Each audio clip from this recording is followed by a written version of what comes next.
आप सभी को मेरा नमस्कार। मैं डॉक्टर मनीष त्रिपाठी अभी आपको बता चुका हूं अपना नाम। आज हम कहां पे उपस्थित हैं? आनंद विद्यापीठ इंटर कॉलेज ककरही गोरखपुर। यहाँ आके मुझे सबसे अच्छा ये लगा आप लोगों के बीच में कि आपके पास एक स्मार्ट क्लास है, इतना अच्छा क्लासरूम है, यहाँ पे कितनी स्वच्छता है इस विद्यालय में, है ना। कितना अच्छा लग रहा है यहाँ पे आके। और ये सेमिनार हॉल, मैं बताऊँ, ऐसे सेमिनार हॉल जो है हम या तो किसी टेक्निकल इंस्टीट्यूट में देखते हैं या फिर यूनिवर्सिटीज़ में देख पाते हैं। तो हमारे गोला बाज़ार में एक प्रबंधकीय विद्यालय में इतना अच्छा क्लासरूम देख के मुझे भी बहुत अच्छा लग रहा है कि आपके पास डिजिटल बोर्ड, स्मार्ट क्लास और प्लस इस तरह का इंफ्रास्ट्रक्चर है जहाँ पे आप उस तरह का एजुकेशन ले सकते हो जैसा एजुकेशन आज सिटीज़ के बच्चे ले पा रहे हैं। ठीक है, तो आप सभी लोग 12th के बच्चे हो, फर्स्ट ईयर और सेकेंड ईयर, ठीक है। और इसमें ज़्यादातर बच्चे किससे हैं? बायोलॉजी से हैं। ठीक, तो कुछ चर्चाएँ मैं आपसे करता हूँ और आप इसको सुनना, ध्यान देना, और आप जो है अपने पढ़ने का तरीका देखना कि क्या हम किस ट्रेडिशन पे हैं, नए ज़माने के हिसाब से हैं या पुराने ही ट्रेडिशन से पढ़ रहे हैं। तो मैं कुछ सवाल आपसे पूछता हूँ। पहला सवाल ये कि अगर आप इंटरमीडिएट फर्स्ट ईयर में हो या सेकेंड ईयर में हो तो क्या आप अपना सिलेबस जानते हो या नहीं? इसका जवाब कौन देगा? सब लोग बताओ, हाथ उठा दो। जितने लोग अपने सिलेबस को जानते हैं कि फर्स्ट ईयर में हमें क्या क्या पढ़ना है, सेकेंड ईयर में हमें क्या क्या पढ़ना है, या हमारा सिलेबस का स्ट्रक्चर कैसा है, हमारे टॉपिक्स का नाम क्या है, ये कितने लोगों को पता है क्लास में? निधड़क एकदम आता है तो ठीक, नहीं आता है तो ना कर दो, कोई बात नहीं, क्योंकि मैं आपका पढ़ने का तरीका बदलने आया हूँ। ठीक है, मैं चाहता हूँ कि आप जिस ट्रेडिशन से पढ़ रहे हो उससे काम नहीं चलेगा। You have to be modify your culture of education. ठीक है, तो क्या पता है किसी को इतने बच्चों में कितने दिन महीने निकल गए क्लास होते हुए?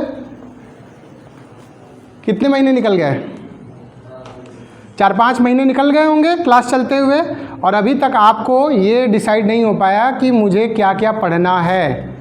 और आप सपना देख रहे हो कि मैं नीट और IIT क्वालिफाई करके डॉक्टर इंजीनियर बन जाऊंगा। संभव है? क्यों? मैं किसी की बेइज्जती करने नहीं आया हूँ, ये क्लासेस रिकॉर्ड हो रही है, ये हर कॉलेज की समस्या है, ये आपकी खुद की समस्या नहीं है। आपको करना ये है, अब से पुरानी बातें भूल जाओ। अब आप क्या करोगे? सबसे पहले आप अपना सिलेबस देखोगे जाके कि इंटरमीडिएट के फर्स्ट ईयर और सेकेंड ईयर में हमें क्या क्या पढ़ना है, उसके टॉपिक्स क्या क्या हैं। ठीक, उस सब्जेक्ट्स को समझने का ओवरव्यू पूरा लोगे, पूरे सिलेबस। जैसे मैं देखोगे क्लास जब भी रिकॉर्ड करता हूँ तो सबसे पहले यही समझाता हूँ बच्चों को कि सबसे पहले आप अपना सिलेबस जानो। ठीक यार, आप प्रेजेंट में नहीं जीते हो, ठीक है, जैसे होता है ना, लोग कहते हैं कम से कम नहीं आगे फ्यूचर में ना जियो तो कम से कम प्रेजेंट में जियो। तो आप प्रेजेंट में भी नहीं जानते कि आपको क्या पढ़ाया जा रहा है, कितना सिलेबस कवर हो चुका है, या क्या क्या हमें फ्यूचर में पढ़ना है, तो आप बताओ कैसे काम चलेगा?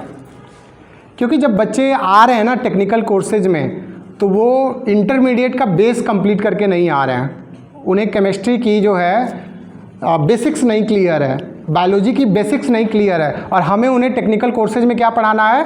नेक्स्ट लेवल की चीज़ पढ़ानी है, जो आप इंटर में पढ़ चुके हो, अब उसके आगे की चीज़ें बतानी है। जैसे मैं मान लो मेडिकल फील्ड में फार्मेसी में हूँ, तो मुझे बच्चों को दवाओं की केमिस्ट्री पढ़ानी पड़ती है ना।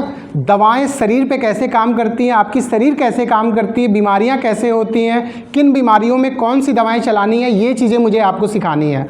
और आप इंटरमीडिएट में ऐसी पढ़ाई करके आ रहे हो कि आपको बेसिक बायोलॉजी ही नहीं पता है, आपको बेसिक ह्यूमन स्ट्रक्चर ही नहीं पता है, थोड़ी बहुत फिजियोलॉजी ही नहीं पता है, तो फिर मैं क्या करूँ? अब आपको 8वीं से शुरू करूँ पढ़ाना, तब तो काम चलेगा। और ऐसा क्यों? क्योंकि जानते हो, आप आगे नहीं देखते हो। आप आज की तो बात छोड़ो, प्रेजेंट की तो बात छोड़ो, आप फ्यूचर को भी नहीं देखना चाहते हो कि आप खड़े कहाँ हो और आपको जाना कहाँ है। क्योंकि इसमें कितने लोग हैं जिनको पता है कि मुझे क्या बनना है या क्या करना है? कितने लोग हैं? किसी ने डिसाइड किया अभी 12th में कि मेरा गोल क्या होगा?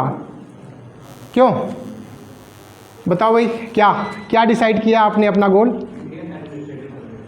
अच्छा, IAS की तैयारी आप करना चाहते हो, ठीक है। तो कभी किसी IAS से मिला जाके, उनके सिलेबस को देखा कि क्या IAS बनने के लिए हमें क्या क्या तैयारी करनी पड़ेगी? सिलेबस पढ़ा उनका? नहीं पढ़ा? 12th का सिलेबस पढ़ा, देखा? 11th में हो तो देखे हो सिलेबस अपना? अच्छा चलो भाई, ये इनके लिए ताली, इन्होंने अपना सिलेबस देखा। ठीक, इन्होंने तो अपना सिलेबस देखा, लेकिन सिर्फ सिलेबस देखने से काम नहीं चलेगा। आपको जो बनना है, बैठ जाओ, आपको जो भी बनना है आपको आज डिसाइड करना पड़ेगा। क्योंकि देखो, हाई स्कूल जब आप पास कर लेते हो तो थोड़ा सा आप अपने आप को एक तरफ इंडिकेट कर लेते हो, मुझे बायोलॉजी पढ़ना है या मैथ पढ़ना है या कॉमर्स पढ़ना है। ठीक है, अब यहाँ से आपका दायरा फिक्स हो गया। जो लोग बायो से पढ़ रहे हो, कहीं ना कहीं ज़्यादातर अपॉर्चुनिटी आपकी लाइफ साइंसेज में या फिर आपकी मेडिकल सर्विसेज में या फार्मेसी या नर्सिंग सेक्टर में आप जा सकते हो बायोलॉजी के बाद। ठीक है, तो आपको डिसाइड करना पड़ेगा कि आप किस चीज़ में जाना चाहते हो। अगर आप डॉक्टर बनना चाहते हो या फिर IAS की प्रिपरेशन करना चाहते हो तो आपको एक बार देखना पड़ेगा, जैसे कि जो लोग डॉक्टर बनना चाहते हैं उनको एक बार नीट का सिलेबस 12th लेवल में ज़रूर देखना चाहिए कि जो टॉपिक्स आपको नीट में पढ़ना है क्या वो फर्स्ट ईयर में भी वो टॉपिक्स आपके हैं या नहीं हैं। अगर हैं तो आपको आज से ही उस नीट की या IAS की प्रिपरेशन आज से स्टार्ट करनी पड़ेगी। ठीक है, क्योंकि देखो 2 साल में कुछ नहीं होगा या 1 साल में आप सारी प्रिपरेशन नहीं कर पाओगे। 11th से ही जो आपका सिलेबस की डिज़ाइनिंग की जाती है ना, वो ऐसी की जाती है, यहीं से आपका एक्चुअली बेस स्टार्ट होता है किसी भी कम्पिटिटिव एग्ज़ाम्स का। अगर आपने 2 साल अच्छे से लगा दिया तो फिर किसी भी फील्ड में जाना है, आप 1 साल भी अगर प्रिपरेशन कर लोगे और ये बेसिक अपना मजबूत किए रहोगे तो you will be qualify that examination. ठीक है, उस आप प्रिपरेशन को कंप्लीट कर लोगे। तो सबसे पहला आपको क्या करना है कि सबसे पहले आपको अपना सिलेबस 12th का और 11th का सिलेबस स्टडी करना है, क्या क्या हमें पढ़ना है।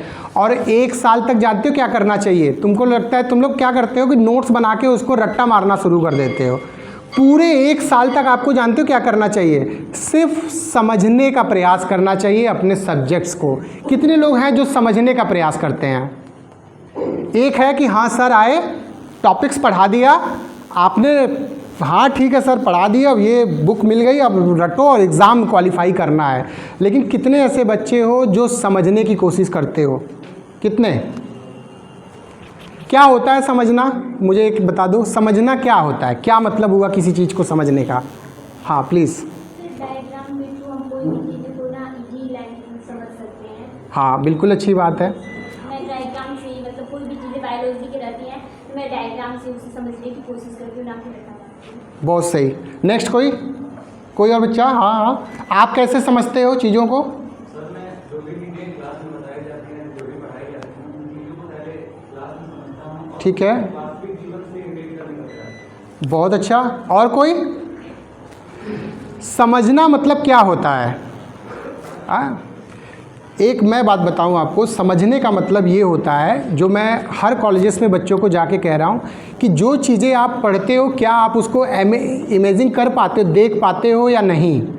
समझना मतलब ये है कि अगर मैं हार्ट पढ़ा रहा हूँ आपको या किडनी पढ़ा रहा हूँ या आपका यूरिनरी सिस्टम या रिस्पिरेटरी सिस्टम, जैसे आपकी श्वसन क्रिया चल रही है, क्या आप उसको विजुलाइज कर पाते हो या नहीं। समझने का मतलब क्या है? अगर मैं आपको कोई पंचायती राज या SDM के पावर के बारे में पढ़ा रहा हूँ या तहसीलदार जी के बारे में पढ़ा रहा हूँ या कुछ भी पढ़ा रहा हूँ, तो क्या आपको पढ़ने के बाद, जैसे मान लो गाय की बात करते हैं, बड़ा छोटे हम रहते हैं तो गाय का ऐसे पढ़ाया जाता है। तो जब छोटा बच्चा होता है तो क्या करता है? रट्टा मारता है। गाय हमारी माता है, हाँ, उसके 4 पैर होते हैं, 1 पूँछ होती है, कितना याद करता है वो।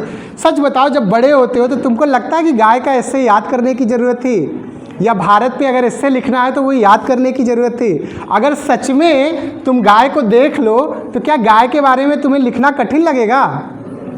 लेकिन वो बचपना होता है हमारा, वो पढ़ाई का जो सिस्टम होता है। पहले हम ABCD पढ़ते थे तो हमारे लिए क्या था? वो रटने वाली चीज़ थी, हमें नहीं पता था कि वो ABCD क्या होगा। लेकिन पूरी किताब उठा के देख लो बायोलॉजी की, उसमें ABCD के अलावा कुछ है? क्यों? अगर आप देखो सारे लेटर्स ही तो आपस में मिलके वर्ड और सेंटेंस और पैराग्राफ और पूरी किताबें लिखी गई हैं। तो कितना अर्थ बदलता जा रहा है शब्दों के हेर फेर से। तो समझदारी हमारी जब होती है जब हम विजुलाइज करने लगते, जैसे आज JUG जग लिखा है मान लो कहीं, या CAT कैट लिखा है, किसी समय हमारे लिए सिर्फ वो रटने वाली चीज़ थी, लेकिन आज हम कैट की बात करते हैं तो कैट हम विजुलाइज कर पाते हैं। कर पाते हैं कि नहीं कर पाते हैं? तो क्या आपको ऐसा नहीं लगता कि मैथमेटिक्स हम पढ़ते हैं, केमिस्ट्री पढ़ते हैं, बायोलॉजी या फिजिक्स पढ़ते हैं, उसके जितने भी टॉपिक्स हैं उन सब को विजुलाइज किया जा सकता है? क्यों? Carbon, hydrogen, nitrogen, oxygen, carbohydrate, protein, क्या ये फिजिकली है? नहीं है ना? क्यों? उन्हें देखा जा सकता है, महसूस किया जा सकता है, अनुभव किया जा सकता है कि नहीं किया जा सकता है? तो आपको यही करना है कि अब अपने एजुकेशन में सबसे पहले आपको सिलेबस पढ़ना है, ठीक? उस सिलेबस के अकॉर्डिंग देखो, जो आप बनना चाहते हो वो आज डिसाइड करो, आज के 4 साल 5 साल बाद नहीं। आप डिसाइड कर लो कि मुझे क्या बनना है। क्योंकि देखो, अगर आप अपने जीवन से, जैसे मैं एक बात कहता हूँ कि जैसे मुझे अगर ये कंपनी, जैसे दवा का डॉक्टर जो मैं कॉन्सेप्ट लाया हूँ, ये मेरा भारत का सबसे इनोवेटिव प्रोजेक्ट है। क्यों है? कभी सुना है कभी कोई दवा का डॉक्टर का नाम सुना है? हड्डी के डॉक्टर होते हैं, गाय के डॉक्टर होते हैं, हाँ, लीवर किडनी के भी डॉक्टर होते हैं। लेकिन सोचो कितनी दवाएं तुम खाते हो, हर बीमारी में दवाएं खाते हो, हर जगह दवा यूज करते हो। क्या सोसाइटी में दवा के डॉक्टर की नीड नहीं है अब? क्यों? दवा से संबंधित कितनी समस्याएं हो रही हैं, मल्टीपल ड्रग इंट्रैक्शंस, एडीआरस हो रहे हैं, सिरप की वजह से जो हादसे हो रहे हैं, क्या दवा के डॉक्टर की नीड नहीं है सोसाइटी में? तो मैं फार्मेसी फील्ड में डॉक्टर ऑफ फार्मेसी कोर्स इसीलिए किया क्योंकि मैं दवा का डॉक्टर बनना चाहता था। और सोचो, मैं भारत का पहला ऐसा फॉर्मडी हूँ जो अपने रूरल क्षेत्र में आके, मेरे पास जॉब दिल्ली में भी है, हम विदेश में भी जाके जॉब कर सकते हैं, लेकिन मैं वापस अपनी धरती पे गोला में इसीलिए आया हूँ क्योंकि मैं चाहता हूँ कि मैं अपनी सोसाइटी में, अपने समाज में आके दवा के डॉक्टर के कॉन्सेप्ट की सर्विस अपने लोगों को दूंगा। सबसे पहले मैं अपने क्षेत्र और अपने लोगों को बीमारियों से सुरक्षित करूँगा, उसके बाद मैं स्किल्ड मैन पावर तैयार करके धीरे धीरे गोरखपुर ज़िले, उत्तर प्रदेश और फिर पूरे देश में अपनी सर्विसेज को लाके लोगों को बीमारियों से बचाने का काम करेंगे। देखो, बीमारियों से तो डॉक्टर्स बहुत मेहनत कर रहे हैं, बचाने की कोशिश कर रहे हैं, लेकिन हर आदमी सब कुछ नहीं कर सकता। क्यों? अगर तुमको इस स्कूल में रहना है, तुम सोचो कि मैं झाड़ू भी लगा लूँ, मैं पोछा भी लगा लूँ, मैं पढ़ा भी लूँ, मैं आपको खाना बना के पका के खिला भी दूँ, हो पाएगा? क्यों? केमिस्ट्री भी मैं ही पढ़ा दूँ, फिजिक्स भी मैं ही पढ़ा दूँ, नहीं हो पाएगा। हमें एक टीम चाहिए। इसी प्रकार से अगर हमको हेल्थ केयर सिस्टम को स्ट्रॉन्ग करना है तो हमें क्या करना पड़ेगा? टीम के रूप में, कोलैबोरेशन के रूप में काम करके जब हम सर्विस देंगे तब हम इस देश में कुछ अच्छा कर पाएंगे। तो मेरी बात तुम लोग समझ गए? पहली बात कि आपको अपना सिलेबस पढ़ना है। सिलेबस को पूरे साल, देखो रटने की ज़रूरत नहीं है, साल भर आप समझने की कोशिश करो, उसके शॉर्ट नोट्स बनाओ। जब एग्ज़ाम नज़दीक आते हैं, 1 महीने, 15 दिन, 20 दिन, तब आप जो है चीज़ों को रिवाइज, बार बार रिकॉल करने की कोशिश करो। लेकिन जब आप साल भर समझे रहोगे तब आप जो है उसको 1 महीने में तैयार करके एग्ज़ाम में, क्योंकि जब एग्ज़ाम में आप बैठते हो ना, अभी तो आप मान लो छोटे मोटे एग्ज़ाम्स दिए हो, लेकिन जब आप बार बार बोर्ड एग्ज़ाम दोगे ना, तो जब आप बैठोगे तो आप पूरे ब्लैंक दिखाई दोगे। सब कुछ पढ़ा है, 1 साल सारा सिलेबस तैयार किया, लेकिन जब एग्जामिनेशन में बैठोगे तो यू फील ब्लैंक। क्वेश्चंस होंगे और आपके सामने कोई इमेजिनेशन नहीं होगा।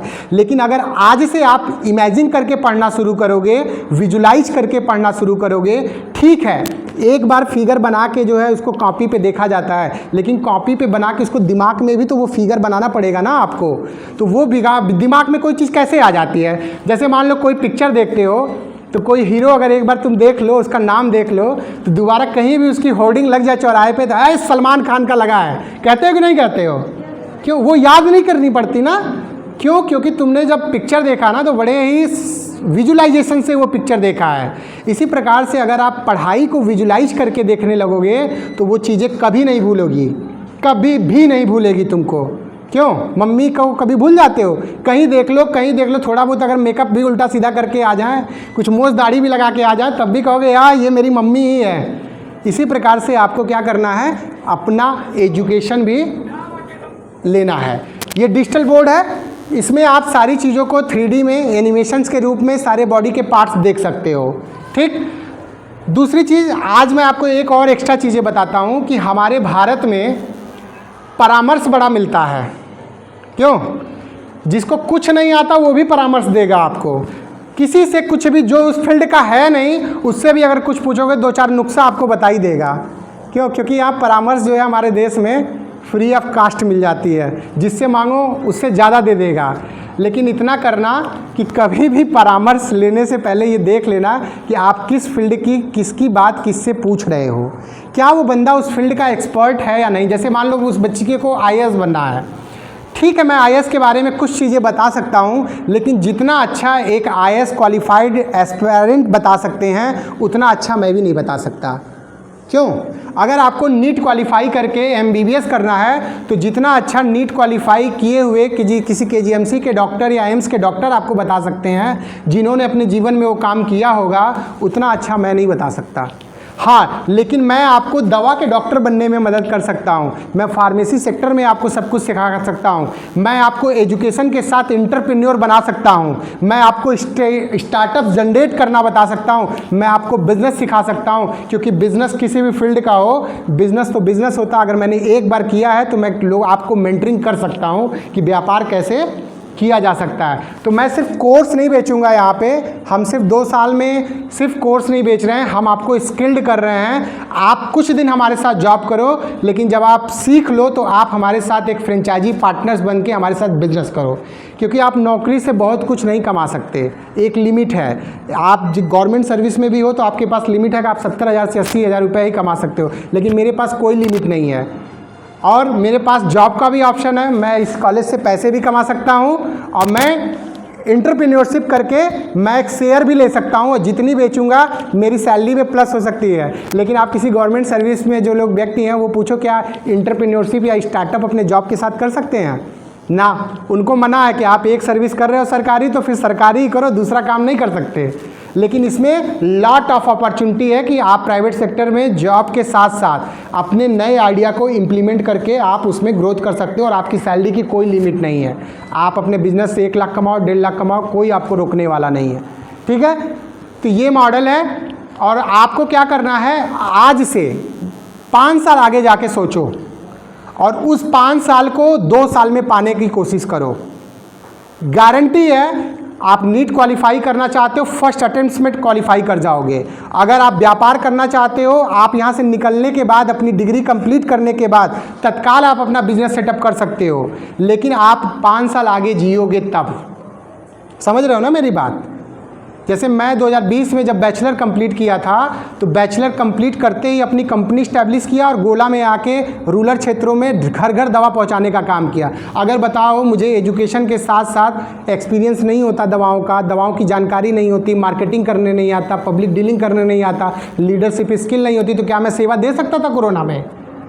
क्यों दे पाया? क्योंकि मेरे पास एजुकेशन के साथ क्या क्या था, अनुभव था, स्किल्ड था। और स्किल है तो आपकी पूछ है मार्केट में। तो यही बात है, इतने के लिए मैं आया था। आप सब लोग मुझसे कभी भी कोई भी ज़रूरत पड़े आप मुझसे संपर्क कर सकते हो। ठीक है, आप प्रिंसिपल सर से कहोगे सर के पास मेरा नंबर है, वो मुझे कनेक्ट कर देंगे। और मैं एक बार आपको बायोलॉजी का ज़रूर आपके कॉलेज में एक टॉपिक पढ़ाऊँगा और देखना कि वाकई में पढ़ा कैसे जाता है। ठीक, और कभी अपने आप को क्या करना, कमज़ोर मत समझना। क्योंकि जानते हो, जब मैं बताऊं बचपन में क्या होता था, जो चीज़ें मैंने जो अनुभव किया वो मैं बता रहा हूं। हमें कठिन वो चीज़ें लगती है ना जो चीज़ें हमें समझ में नहीं आती। जो चीज़ें हमें समझ में आती हैं हम उसको बार बार पढ़ना चाहते हैं। क्यों? क्योंकि हमारा इंटरेस्ट होता है उसमें। तो कभी कभी, और इंटरेस्ट कैसे बनता है इस पर डिपेंड करता है कि आपके टीचर वो सब्जेक्ट पढ़ा कैसे रहे हैं। अगर मैं सच बताऊँ, मैथ का बच्चा मेरे से बायोलॉजी पढ़ लेना तो वो कहेगा बायोलॉजी ही पढ़ूंगा आगे। ऐसा संभव है। क्यों? क्योंकि मैं उसको उस लेवल से, अगर आप मुझसे इंग्लिश पढ़ लो ना तो आप कहोगे कि मैं इंग्लिश से ही पढ़ूंगा और इंग्लिश बोलूँगा लिखूँगा। अगर आपके टीचर और आप दोनों लोग एक साथ मिल के मेहनत करो और अच्छे से पढ़ाई करो तो आपके लिए कोई सब्जेक्ट कठिन नहीं होगा। लेकिन अगर आप जैसे मान लो बायोलॉजी लिया, मैथ नहीं आती, अगर सच में आपको 0 से कोई मैथ पढ़ा देना, अगर आपको अंग्रेजी नहीं आती, कोई सच में अल्फ़ाबेट से शुरू कर देना, शर्म हटा दो एक बार और सच में ABCD से पढ़ना शुरू कर दो, तो आप इंग्लिश बोलना, लिखना, पढ़ना सब कुछ सीख जाओगे। समझ रहे हो? लेकिन हम इस एज में आने के बाद ना बेसिक्स पे जाके पढ़ना नहीं चाहते, किसी से पूछने में शर्म करते हैं। ठीक है, तो शर्म को निकालो बाहर। एक बार तो आपको जीवन में बेइज्जत होना पड़ेगा, चाहे यहाँ खराब कर लो समय, जब ग्रेजुएशन करने जाओगे तब नहीं समझ में आएगा तो उन प्रोफेसर्स की गालियाँ खा के सीखो, और चाहे आज सीख लो। कभी न कभी आपको अगर जीवन में समझदार बनना है, जानकार बनना है, तो आपको जो है संघर्ष करना पड़ेगा, चाहे वो इंटर से करके जाओ और चाहे आप ग्रेजुएशन में जाके करो। तो इतनी सी मेरी बात थी। आप लोग सब लोग अपनी पढ़ाई जो है आज से क्या करोगे, विजुलाइज करके पढ़ने की कोशिश करोगे। अगर नहीं आता है तो मेरी अगर हेल्प चाहिए होगी तो मैं कतई आपकी मदद करूंगा कि केमिस्ट्री को भी आप विजुलाइज कर सकते हो। Carbohydrate, protein, lipid, DNA, RNA, ये जितने पढ़ते हो ना, ये सब कुछ को विजुलाइज किया जा सकता है। जिस दिन विजुलाइज कर लोगे उस दिन तुमको पढ़ने में इंटरेस्ट आ जाएगा। समझ गए ना? तो आइंदा आपको ऐसे ही पढ़ना है। तो थैंक यू वेरी मच। हम लोग सेशन को यहीं समाप्त करते हैं, तो आप क्लोज कर दीजिए प्लीज़।